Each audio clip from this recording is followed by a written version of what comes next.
នៅក្នុងរាជវាំងថៃមិនមែនមានតែភាពស្ងប់ស្ងាត់និងសេចក្តីថ្លៃថ្នូរនោះទេ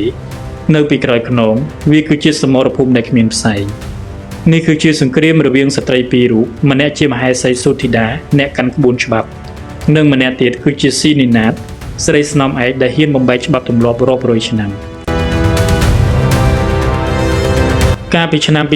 2019ស៊ីនីណាតបានធ្វើឲ្យភ្ញាក់ផ្អើលពេញប្រទេសពេលស្ដេចថៃតែងតាំងនាងជាស្រីស្នំឯកហើយក៏ជាលើកដំបូងក្នុងរយៈពេលជិត100ឆ្នាំនេះគឺជាការប្រកាសសង្គ្រាមដោយប្រយោលនាងមិនមែនគ្រាន់តែជាស្រីស្នំធម្មតាទេតែនាងព្យាយាមបង្ហាញខ្លួនឲ្យស្មើមុខស្មើមាត់នឹងមហេសីគ្រប់ទីកន្លែងដែលមានស្ដេចតែងតែមានស៊ីនីណាតនៅក្បែរហាក់ដូចជាចង់ប្រាប់ពិភពលោកថានាងគឺជាអ្នកដែលស្ដេចស្រឡាញ់បំផុត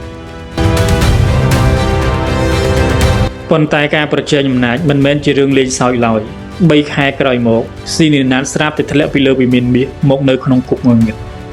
សេចក្តីប្រកាសដកតំណែងបានបញ្ជាក់យ៉ាងច្បាស់ថានាងមានមហិច្ឆតាខ្ពស់ពេក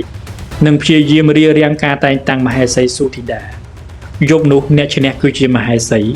ចំណែកស៊ីនីណាតសល់ត្រឹមតែអាវអ្នកទោសរឿងរ៉ាវកាន់តែជូរចិត្តពេលស្ដេចលើកលែងទោសឲ្យស៊ីនីណាតមកវិញក្នុងឆ្នាំ2020តែភ្លាមនោះរូបភាពឯកជនដ៏ស្រាលស្រាលជាង1400សន្លឹករបស់នាងត្រូវបានគេលួចបង្ហោះចែកចាយពេញអ៊ីនធឺណិតគេជឿថានេះគឺជាគ្រាប់បែកពីសត្រូវនៅក្នុងរាជវាំងដើម្បីបំផ្លាញកិត្តិយសរបស់នាងកុំឲ្យនាងមានឱកាសងើបមុខមករកស្ដេចបានទៀតវាគឺជាល្បែងដ៏កខ្វក់ដើម្បីកម្ចាត់គូប្រជែងឲ្យខ្ទេចដល់ឫសគល់បច្ចុប្បន្នស៊ីនីណាតបានបាត់មុខយ៉ាងអាចកំបាំងម្ដងទៀតសង្គ្រាមការពីរទងនេះហាក់ដូចជាត្រូវបានបញ្ចប់ដោយភាពស្ងប់ស្ងាត់និងគួរឲ្យខ្លាចជីវិតស៊ីនីណាតបានបង្ហាញថាក្នុងរាជវាំងបើអ្នកចង់ឈរឲ្យខ្ពស់អ្នកត្រូវតែរឹងមាំជាងគេប៉ុន្តែបើអ្នករឹងមាំពេកអ្នកនឹងខ្លាចជាគោលដៅដែលគេត្រូវគុំចាត់ចោល